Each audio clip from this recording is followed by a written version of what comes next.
Good morning, everyone from Toronto, where I'm based. Welcome to the Asia Society Policy Institute's Center for China Analysis virtual seminar. This panel deals with the art of dealing with China in the age of uncertainty. My name is Lynette H. I'm non-resident senior fellow at the Center for China Analysis. I'm also a professor of political science at the University of Toronto. Very, very privileged and pleased to have with us. I'm joined by three very distinguished China observers, veteran China watchers. First, we have Joerg Wuttke, who was the president of the European Union Chamber of Commerce in China from 2007 to 2010, and then 2014 to 2017, and again from 2019 to 2023. And he has just recently left Beijing. He has lived in China for more than 30 years. And he was also at one time the chairman of the German Chamber of Commerce in China. And he has been a member of the advisory board of Germany's Mercator Institute for China Studies. We are also very pleased to have with us Seth Faison, who began his career in journalism in Hong Kong and then became the Shanghai bureau chief for the New York Times for 5 years, and then on to do more journalistic work in Beijing and New York.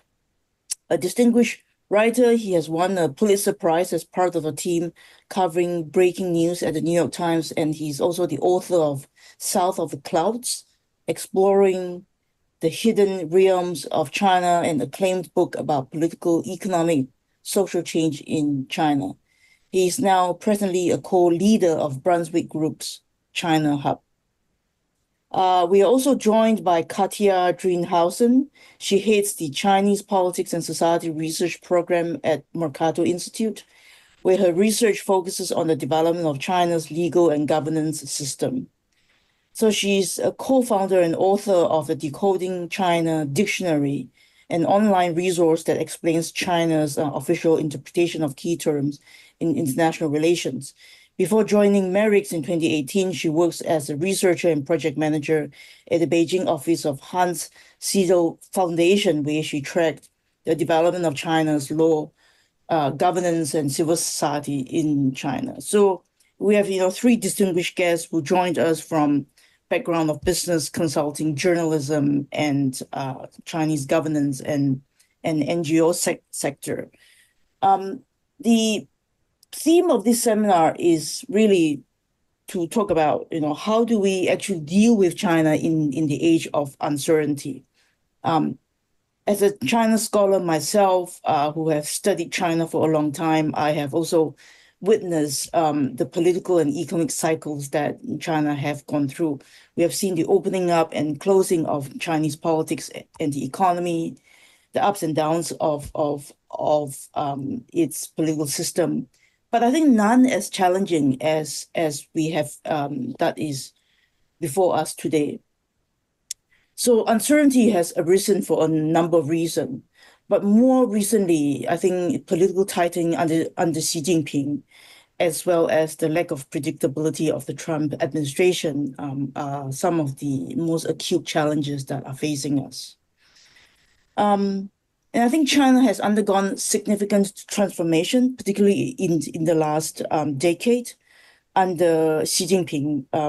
And I would say particularly the case after the end of the zero COVID policy in 2022.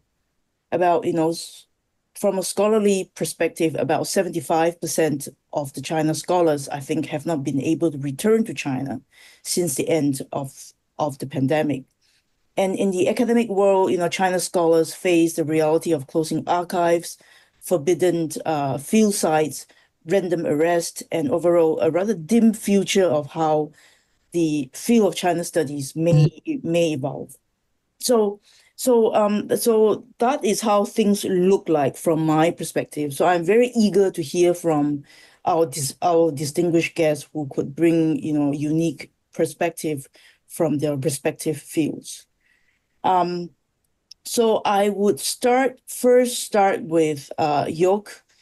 If you could give us some introductory remarks of, your vantage point, how you view China and how your experience has informed you about, how we could address the challenges that are before us today.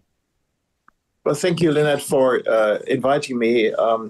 Well, background is I came first time in 1982 by train from Germany to China, and then basically lived in Taipei 84, 85 when Taiwan was still autocratic. But it gave me sort of my calibration because I experienced a Chinese civilization without communism. And that helped me in order to then live in the mainland of China for 35 years to understand that there's one thing, the Chinese civilization, and there's the Communist Party, which most people just lump in together as that is China or that is the Chinese. That helped me really to understand how to navigate this system, that there are several layers of China, basically. So Taiwan was 84, 85, extremely important for me to actually get my views on China done. And then I came back 87 to 90 for ABB, and then 93 to basically last year, again, ABB and BSF. And of course, I went through the whole thing of ups and downs. The low point, of course, was June 89, the shooting, where I was in Beijing, and the subsequent economic malaise. Also myself busy on force majeure negotiations as, of course, ABB withdrew its people from the construction sites. And then, of course, I had the ups. I came back in March 93 to Shanghai, and Deng Xiaoping has just unleashed China's animal spirits. And the economy was just incredibly strong. And to the point where I was riding a high when the world went down in flames. I was in China in 2008, 2009, 2010, witnessing a short crisis, but basically a boomtown afterwards. And that was very important for myself in the engagement with the Chinese government, because the US, the great financial crisis, went down in flames. And what my old friend Liu Mingkang, the former banking regulator, said, a little bit of my political and economic coach, told me, we looked up to you guys so we could actually tell the leadership this is how it's getting done. But after 2008, 2009, on the economic side, there was nothing to tell these leaders anymore, because our system was stable, your system was basically disintegrating. And then came, of course, Brexit, then came Trump won, and any notion that democracy is cool is out the window, So in a way, that has really changed the perception when Xi Jinping came to office in 2012 as secretary and 2013 as president, that actually there is something that we China can learn from outside China. It was all about it's us. The West goes down and the East is rising, and that's why he has this kind of strong policy. Of course, business went on strongly, even in COVID times. Until 2022. 21, I think, was the best year most companies ever had. And again, benchmarking it, what happened in the rest of the world, China looked really, really good. And that was basically the problem, because Xi Jinping assumed that this is the case going forward. But 2022, 2023 was a disaster, and now we're limping along in the economy. That was not the reason why I left in August last year, China, moved here to Washington, but I retired. But at the same time, I felt like, full circle. First of all, the economy is not as red pepper hot as it used to be. And second, I experienced more of these kind of closing up of China, which I actually experienced in the 80s, where it was closed up or was opening up. And now basically I left China, and I had the worry that China is reversing its openness that actually brought them so many advantages. Very interesting. Thank you for that. Seth? Thank you, Lynette, and thank you, Jörg. I have covered the same time period, also going to China in the 1980s. I went there to learn Chinese and spent 2 years studying full time, a year in Xi'an and a year in Beijing. And then I went to Hong Kong and became a journalist for the South China Morning Post.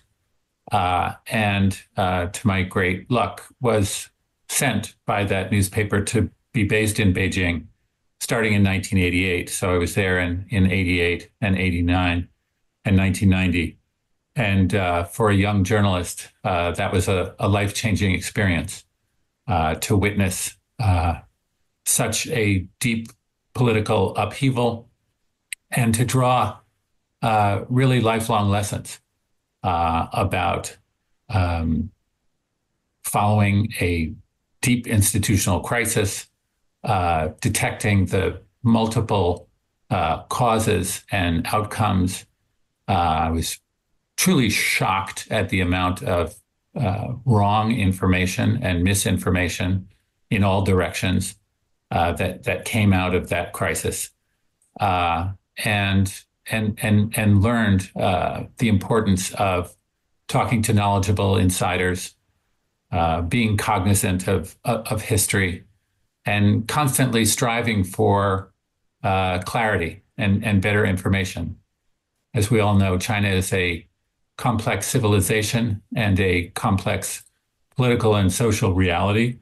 It is always interesting, and it is always a great, wonderful challenge to figure out what's going on and how to explain that for others. It was great training for me and great experience as an American journalist in China to be constantly thinking about and finding ways to explain to international readers what was really going on, what was really important to people, what were the deeper trends going on. And it was my great privilege to be based in Shanghai, but traveling all over China in the 1990s, as Joerg said, at a time when the animal spirits were unleashed in terms of openness and economic development. And looking back, they were at a much lower stage of development in the 1990s compared with now. But it was a very exciting time, and we saw in so many ways how Chinese society was integrating with the outside world and making progress on their own terms. And to see the modernization that has happened in China since that time till now has been just phenomenal. And we do see cycles. Joerg explained those recent cycles over the past 20 years. And we are dealing with the art of uncertainty in China right now. And yet I am constantly reminded that every stage of history has its own characteristics. The moves toward being more restrictive and more closed have made some people say, well, this is like going back to the Cultural Revolution. This is like going back to an earlier time. And I find it really isn't. There are, even for journalism, for example, there have been sharp changes in that starting in March 2020, the authorities chose not to renew the visas of many international journalists. They narrowed it down to just a handful. They have since let a few back in, but it is much more closed to international journalists being accredited to work in China. And yet, the leading international journalist organizations are doing a good job of covering China, even with journalists who have to be based in Hong Kong and Taipei and Seoul and Singapore and New York and Washington and London and Brussels. Although it is a challenge, and I think on balance, it is not good for China to be limiting those sources of information. We are still following pretty well what's going on within the country. So it is following and deciphering what's going on in China in an age of uncertainty is an art. And I am now, as I have been for the past 20 years, working as a consultant, advising companies and organizations about how best to deal with their specific challenges that connect with China. It is a challenge, and it is a very rewarding one because the changes continue, and I encourage my clients to resist the urge to classify them as bad or good. They are always interesting. They have different impacts on different companies, but it is an ongoing dynamic. I'll leave it there. Very good. Thank you for that. Katja? So since moving back to Germany from Beijing in 2018, I have been working at MERIX, one of the largest research institutes that solely focus on current and policy-oriented research on China. And I now do that mostly through remote analysis of a country that is closing off in many ways. Repeating here points that York and Seth have already made. But it's really a country where all of us in this field trying to increase knowledge about China, are facing very similar difficulties in gathering information and having access to counterparts within China. And it is, in many ways, also for me, coming full circle. Because when I first lived in China, in my childhood with my parents at the time, in the early 1990s, it was a very different country that I encountered. It was just before the kickoff of maybe the most transformational period of reform and opening. I went on to study Chinese studies, to study China, because that time really sparked the interest in me in continuing to follow this amazing country. And what is quite striking, looking back at my years studying in university, especially in the early 2000s, is that the basic working assumption at the time was that ideology was not to be taken too seriously. It was pragmatism that reigned within the country. There were the great hopes of integration, the land of opportunity, and the new economic miracle that really Joerg and Tess already spoke about. And that is something where I've really learned to overturn and challenge those assumptions that were given me kind of on my way of studying and engaging with the country. And that's also because I've had my most formative years, I guess, living and working in China from late 2007. And I worked, as Lynette said in the beginning, in the NGO sector for a German political foundation starting in 2009. And that gave me the privilege to see China's social and political transformation really close up. I did have the opportunity to engage with Chinese official partners and counterparts in official exchanges, in delegations.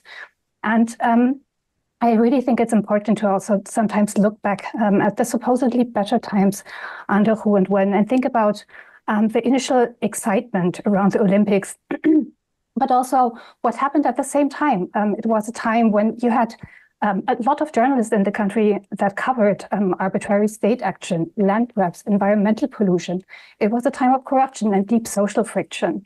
It was a time when you had 8% growth. And yes, China was the land of economic opportunity, but you also had discussions in Chinese media of a blood-tainted pursuit of GDP.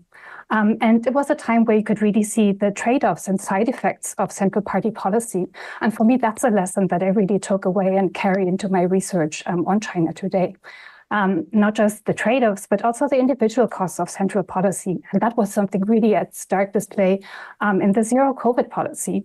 But also that policymaking in China is difficult, that not everything is functioning according to this assumption or impression of authoritarian efficiency, but especially in the social policy field, there are conflicts of interest, there's stagnating reforms, there's lots of infighting, and that's something often not necessarily easily perceptible from the outside world, but something to keep in mind. I guess one of the most informative endeavors for me was observing, tracking, and documenting the rise in early years under Xi Jinping, and especially what that did in the civil society field. The rise of national security discourse, really looking at engagement with the outside world and the West as a source of continuous danger to the country, but also to the hold on power for the Chinese Communist Party. And from my personal background, studying Chinese law, really the codification of Xi Jinping's approach into laws, norms, and practice. And think here about the national security law, the NGO law, anti-foreign sanctions law, the new state secrets law, that's really started to build a new wall around the country and have affected how and to what extent we can engage. And that brings me to maybe three pieces of advice or lessons that I've taken from the past 2 decades studying and working on China. The first one would be to take ideology and political rhetorics really seriously. Xi and the party, they say what they mean, and they very often do what they say, or at least attempt to. Maybe not everything is said out loudly and visible from the outside, but in a highly formalized and codified official language, you can very often see the signs early on. And right now, if you hear Xi Jinping saying that China needs to struggle for its interests and not compromise, that, again, is a call that we should take seriously. The second lesson would be to look beyond the party line and really also listen to citizen and civil society voices. Civil society was really a canary in the gold mine, pointing to the core changes underway in the early years of Xi Jinping.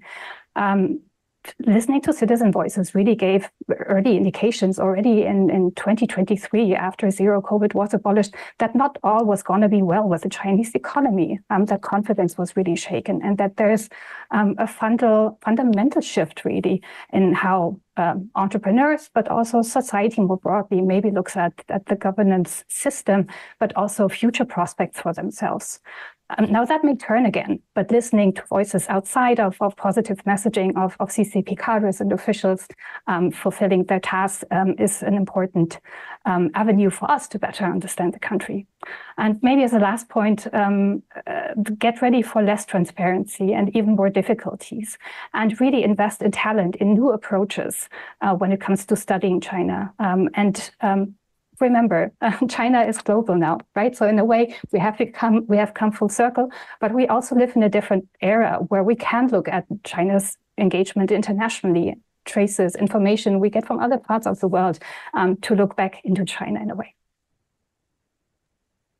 Very good. So, all three speakers have kind of alluded to the closing up of China. They put it in different ways.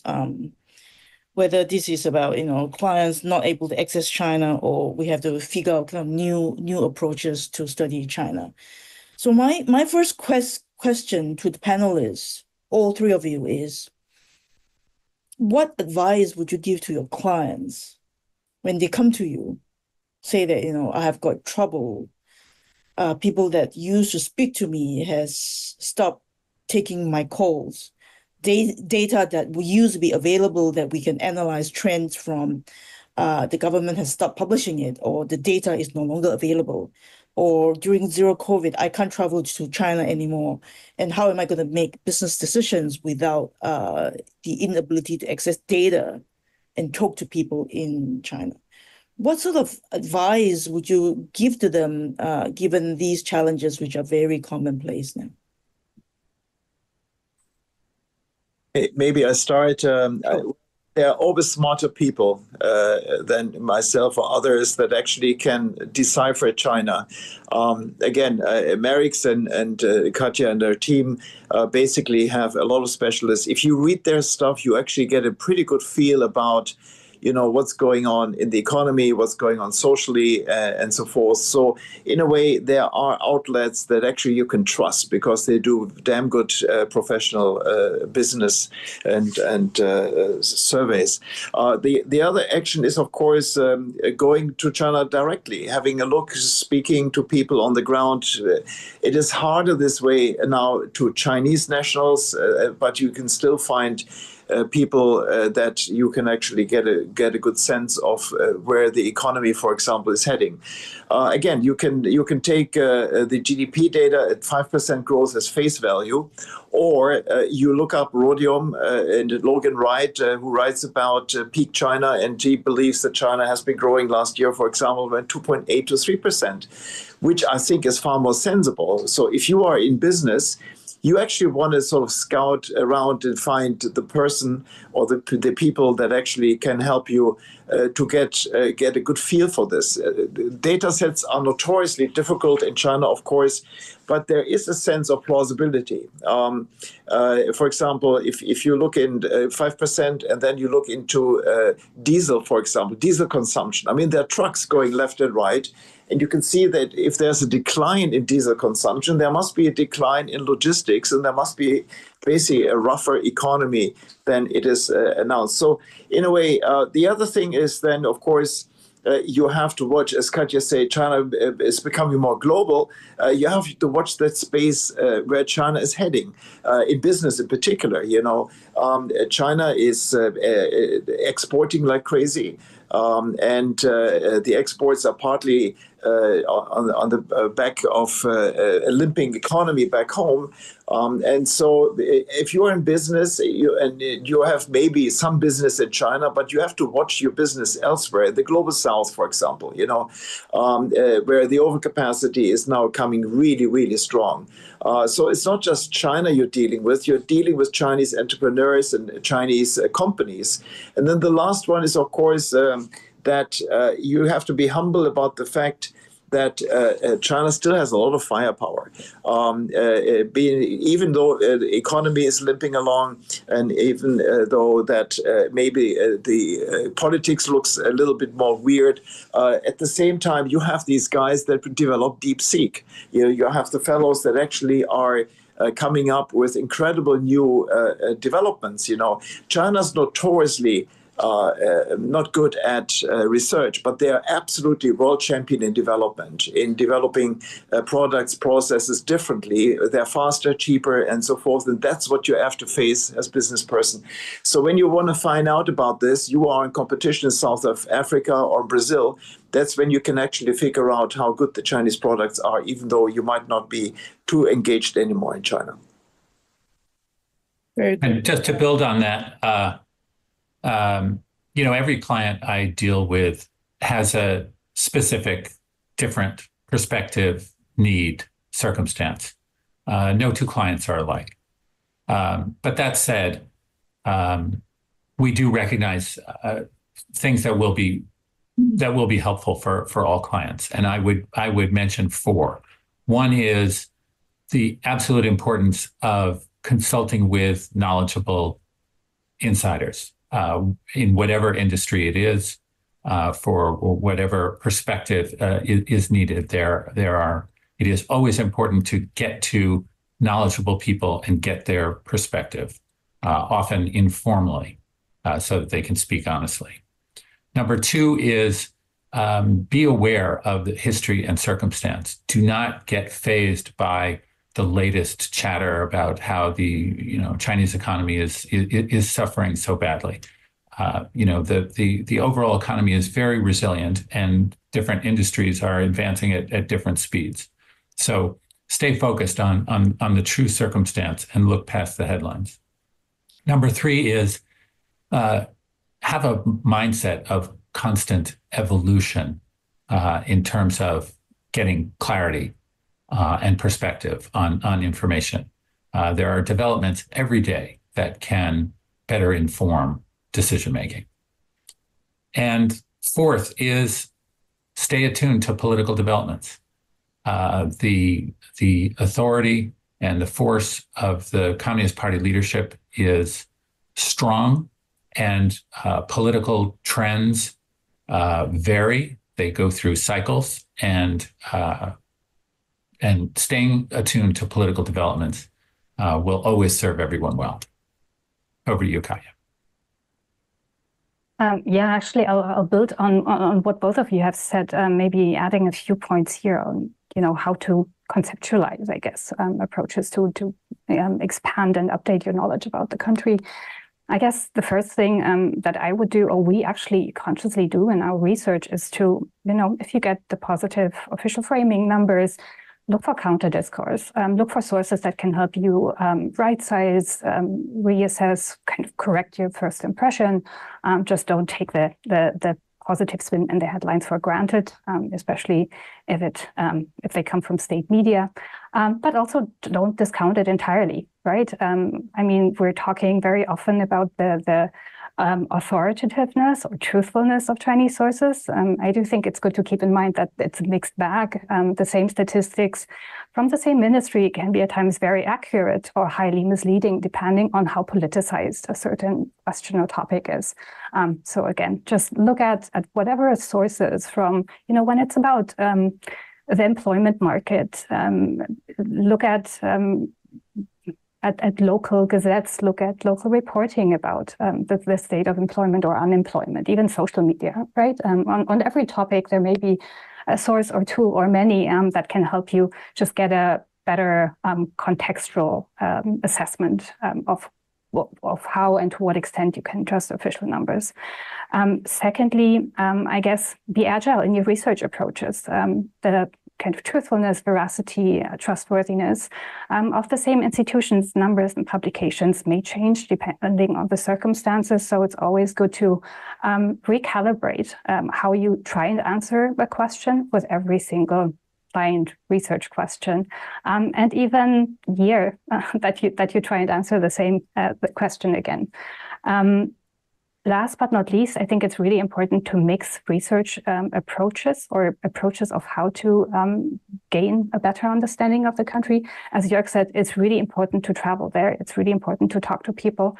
But some types of research can only be done safely from outside of the country. And so it's important really actually to cross maybe even bridges between different research approaches, institutions and academia, civil society and the corporate sector, and really get together, exchange pieces of information, because we can only kind of close at least some of the gaps of the big puzzle if we work together and share pieces. Very good. So I'm curious about, China today, and given the geopolitical situation and all the uncertainty that we face, what do you think are the remaining opportunities that you would advise your clients? So what are the opportunities and what are the risks of dealing with China today compared to, say, 10, 15 years ago? Well, let me start on business. Sure, consumption is not very good. Investment climate also not very good. It's not just that foreigners are leaving China. Chinese are leaving China. I mean, the private entrepreneurs are looking for investment opportunities in Europe, in Africa. They would love to invest in the US, but the US turns out to be a little bit more difficult. But what you can do in China is what I call the fitness center China. You have an incredible deep bench, for example, in engineering. 50 out of the top 100 universities in engineering are in China. 47 out of the top 100 universities in chemical engineering are in China. So in a way, if you are, like my previous employer, BASF, short in engineers in the chemical sector in Germany, of all places, you can actually build up competence in China, as we have done in 2017. And it grew from 4 employees to 400. So these fellows are doing basically the conceptual work for facilities across the world. So you take advantage of Chinese brains and you don't have to relocate the fellows. You actually have them working out of their hometown. And Chengdu is a great place that has an incredible density of universities and creativity. And many people love to live there. So that is important. So in a way, this kind of making use of Chinese educational abilities, for example, chemical engineering or engineering is vital. Second, you learn a lot by being and operating there. For example, lab to market.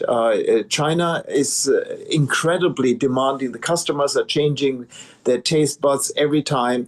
If my grandfather drove a Mercedes-Benz, my father drove a Benz, I'm sure going to drive a Benz. brands. In China, there's no such a thing.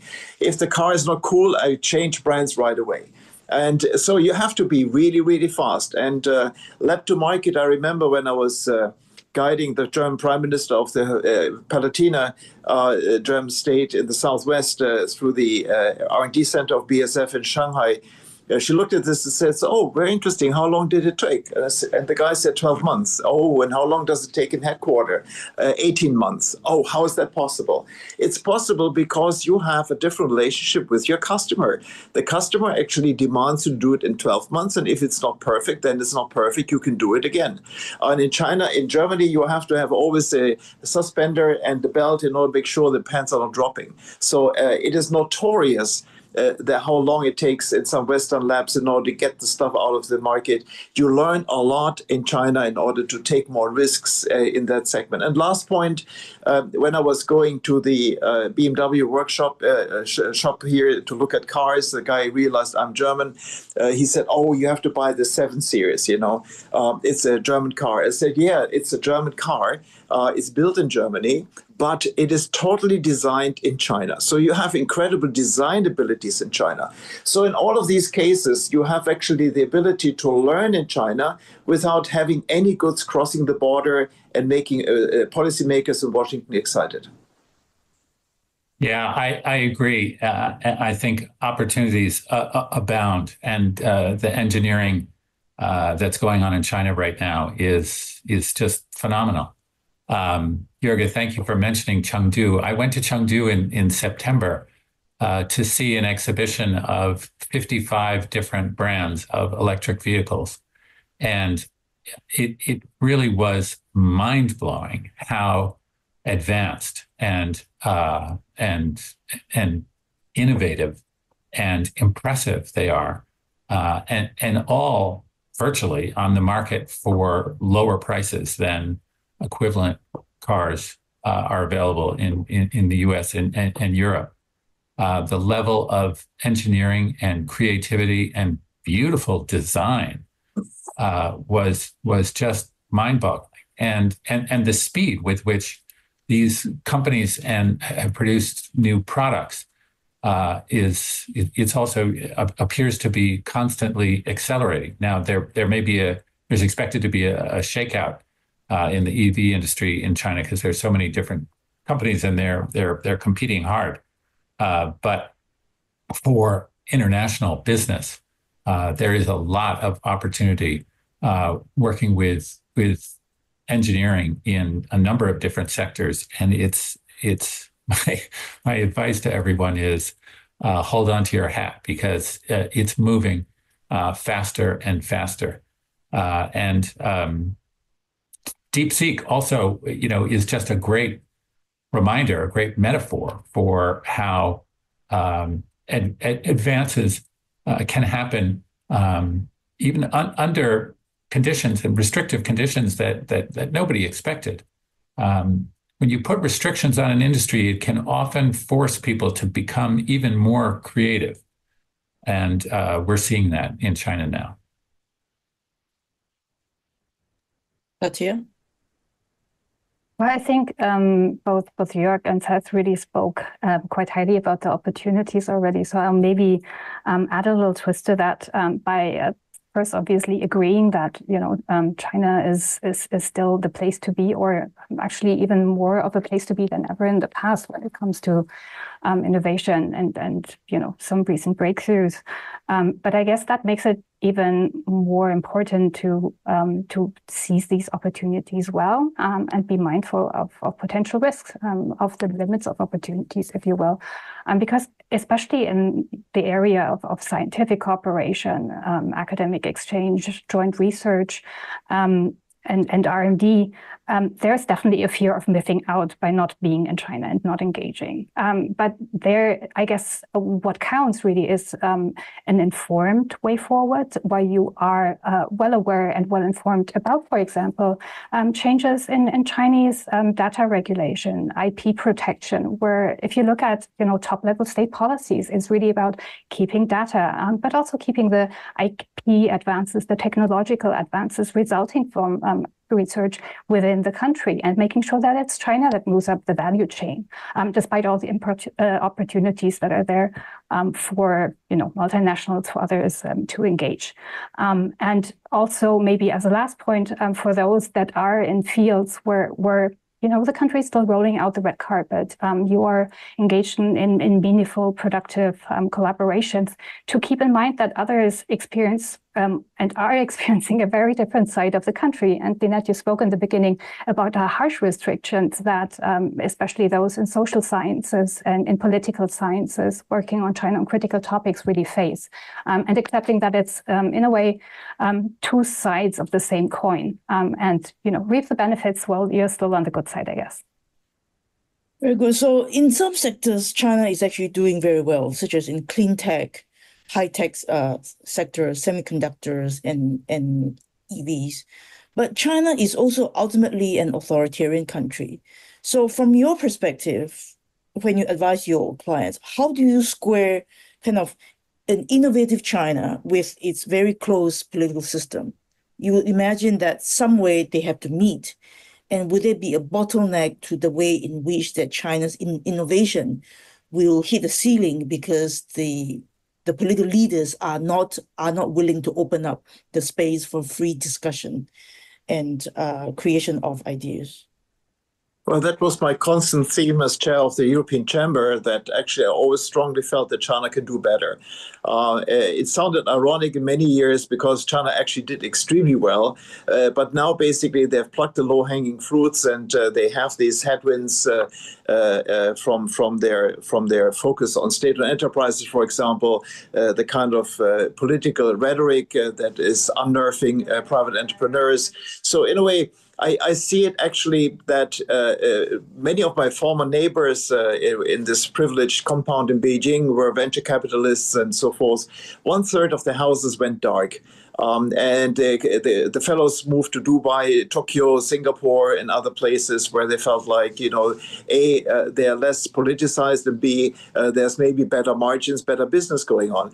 But that does not actually mean that China is not innovative. Again, DeepSeek is an example, but DeepSeek is a very good example because it's a private entrepreneur. It's a venture capitalist who actually was funding it himself. It was not the state. The state only involves herself now by basically forcing the fellow to censor his AI app that he has been developing. But again, there will be other areas. Autonomous driving, I'm sure there will be a genius writing a software which will blow your mind end of the year, next year. And there will be other areas. But again, if you are leaving that to private entrepreneurs, you will see incredible leapfrogging technologies. That's why it's important, again, my former neighbors, to lure them into your country.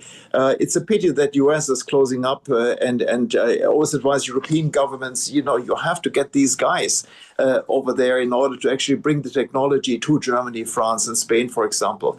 At the same time, of course, China is autocratic, and meaning it can bundle resources like nobody else. And they still have deep pockets and deep resources possible in order to say, okay, I give you that kind of money, and then you develop the following.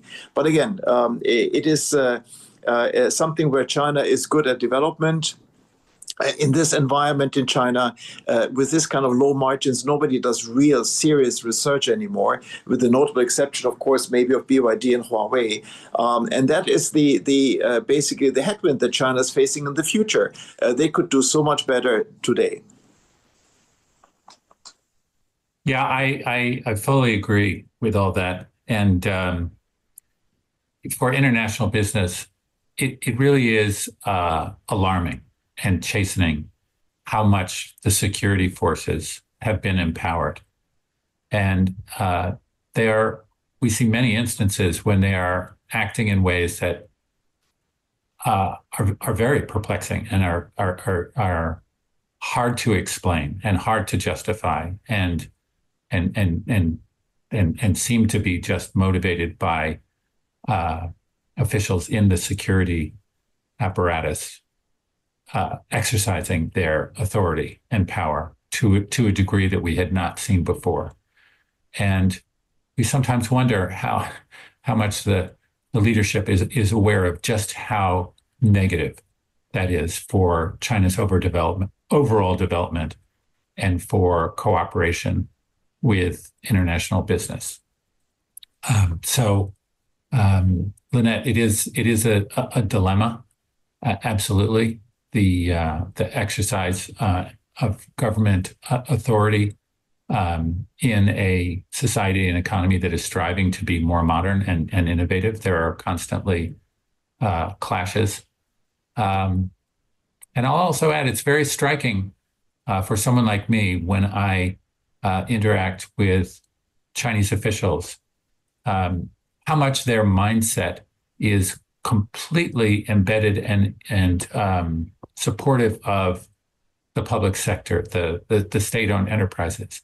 They really are very resistant to recognizing what York mentioned about how the great innovation and great advances are coming out of the private sector.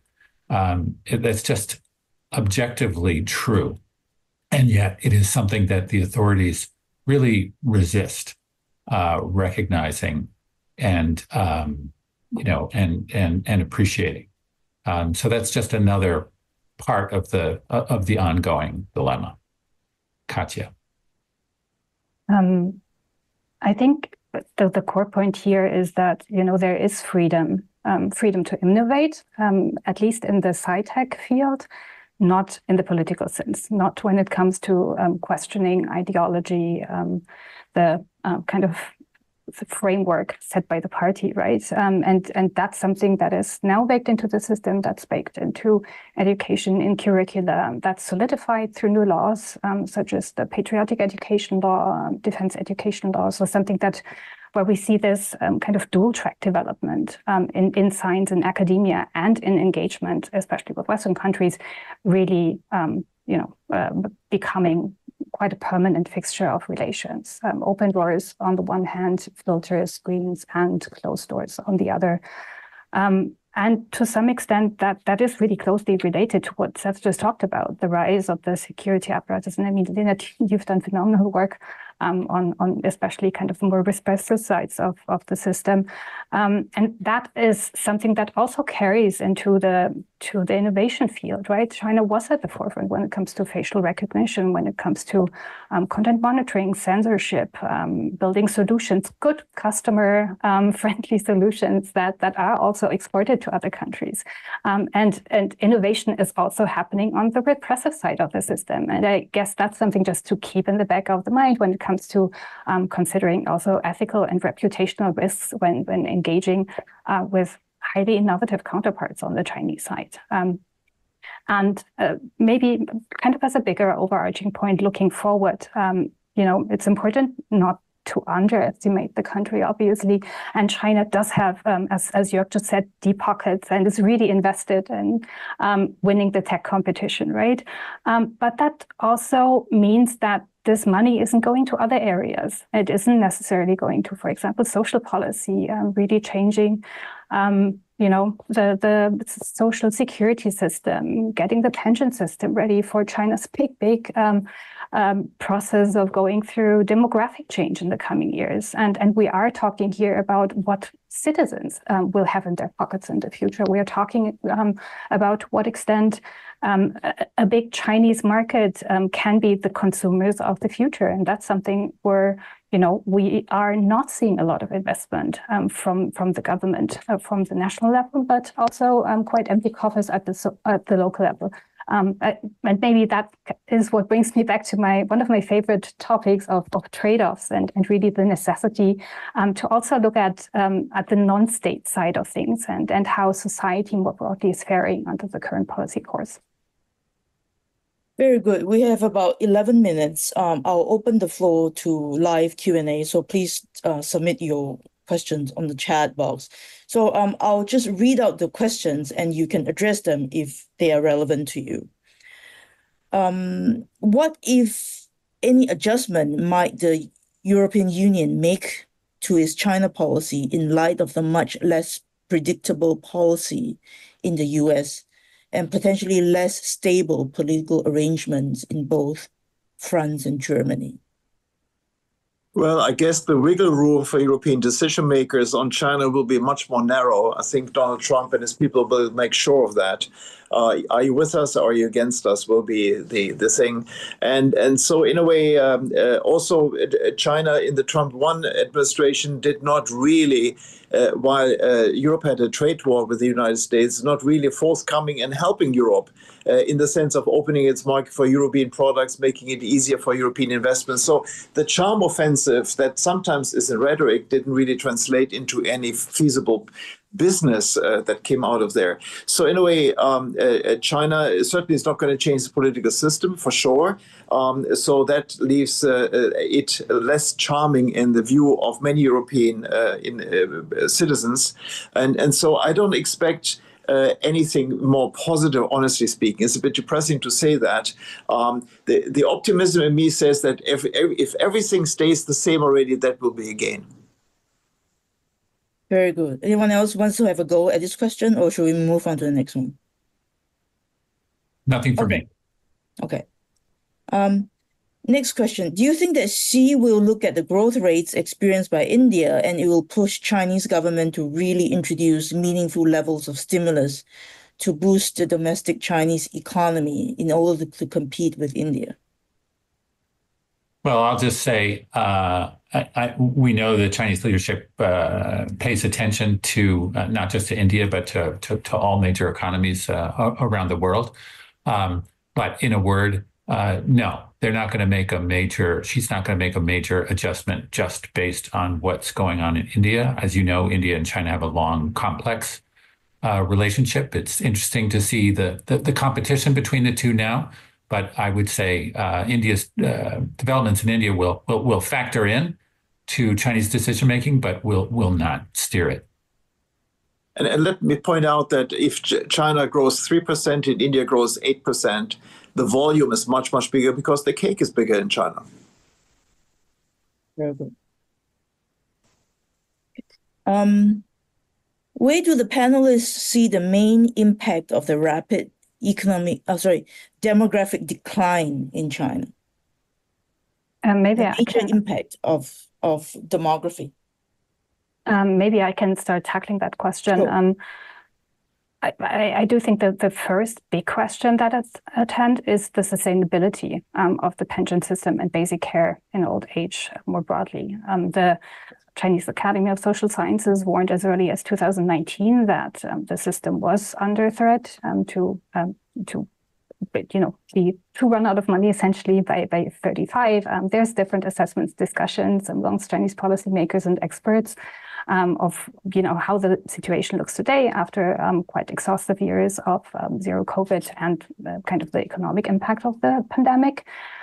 So the question really is both kind of in the urban, the rural systems, who has how much money left to go around, and will the current reforms of the pension age that for the first time in 70 years really extended the retirement age be enough to actually fill the gaps that are opening up quite quickly. And I guess the impact in the long term is two or threefold at least. One is just the general level of care and the burden that this places on the next generations, both in terms of physically taking care of parents, but also in financing care in old age, because luckily the average lifespan in China has gone up quite a bit thanks to the economic growth and a better life circumstances in the past decades, right? But that also means you have both an elderly generation and a younger generation that grew up in the boom times of China's economic miracle and that have much different expectations, including towards the state in taking care of them than in the past. And if these expectations are not met, that can seriously dampen trust and support for the Chinese leadership in the mid to long run. And I think that's why we are, after decades of dragging feet, we are finally seeing some action in this field. Anyone else wants to add to this? Yeah, I'll just add, people are constantly asking me if I think the incentives that the Chinese government are now giving to try to change the demographic trends are going to have an effect. And my judgment is no. People are having fewer children for reasons that are not going to be affected by attempts for incentives given by the government. I will also say that having watched a very dramatic change in the restrictions and the attitudes and the social behavior towards reproduction in China. I mean, for those of us who were there in the 1980s with strict enforcement of the one-child policy, we would never have imagined that now the tables would be completely turned. I would just caution anyone against predicting where the social mood will be 10 years from now or 20 years from now. The demographic trends are absolutely clear, but it is very hard to predict where things are going to be in terms of social mood 20 years from now. Very good. Next question. What advice do you have for young journalists going to China today? What are the underreported stories, and what would you pursue? Well, as the ex-journalist, I'll start with that. My advice to young journalists going to China today is work hard, talk to everyone. There's no one kind of story that needs to be reported. There are all kinds of stories. And there are restrictions on journalists in China, but there is a lot that you can do. There is tremendous access to data, to life on the ground, towards changes in modern life. It is always a great time to be a journalist in China. There is an endless amount to write about, and there are great challenges in getting it done, but it's a wonderful field to pursue. I would outline two areas. One is the fitness center China, because that has an impact on our home countries, basically. The better Chinese companies get, the more we gain from it, but also the more competition we have. So the second is go to the countryside, look into the underbelly of China, read Scott Rosell, read Scott Kennedy's reports on these areas, and because that area will have an impact on the political stability of China. Very good. How do you see Sorry, go on. Maybe if I can add one thing, not just to journalists, but also researchers and everyone in the room here that relies on them for gathering knowledge. I think it's really important to keep in mind that the same research task or the same thing you try to do in terms of getting interviews and getting the research job done takes 10 times as long at least. Information keeps disappearing, doors get shut in your face. So build up resilience and think about 5 different ways to get to the same point. Great. So we have time for perhaps one last question. How do you see the manufacturing, specifically renewable energy sector in China shaping up, considering its considerable overcapacity in manufacturing and all major economies putting up tariffs and non-tariff barriers for a range of reasons? Well, Seth was alluding to this in his visit to Chengdu. There will be market consolidation. I mean, it can't go on like that. If you produce 2.5 times global, they have 2.5 times the global demand can cover from China. So China is just overproducing everything: wind turbines, solar, batteries, cars. And overcapacity is not a bug, it's systemic, and it has to be addressed by actually forcing local state-owned enterprises to go off the market field. So I foresee a major market consolidation because everybody does stuff, nobody makes money. Yeah, fully agree with that. And at the same time, from an international perspective, let's recognize that BYD, CATL, Xiaomi, I mean, they are making incredible innovative advances in the level of technology and the quality of the product that they're producing. But there is going to be a major consolidation coming. Very good. Katja? Maybe to add one last point to the overcapacity question, right? I mean, we look at this very often from a European-US perspective. But if you look at China's foreign policy engagement, you really see this shift, including Chinese media reporting, towards other countries, markets, really exploring connections and new opportunities in the global south. So it's, I think, also important for people in the room here to look at what China does on a kind of macro geopolitical and economic level. Well, thank you so much to all three of our panelists. Before I came an hour ago, I was rather pessimistic, thinking about how do we deal with all the uncertainty. I think an hour later, I'm a little bit convinced that there are actually still plenty of opportunities left. We just need, smart and wise people to advise us and point us to where the opportunities are. So on that note, thank you so much to York Wuttke, Seth Faison, and Katja Drinhausen for joining us. And thank you for the audience for your participation and your questions. I'll end on that note. Thank you, everyone, and have a good day. Pleasure. Yes. Thank you for having us.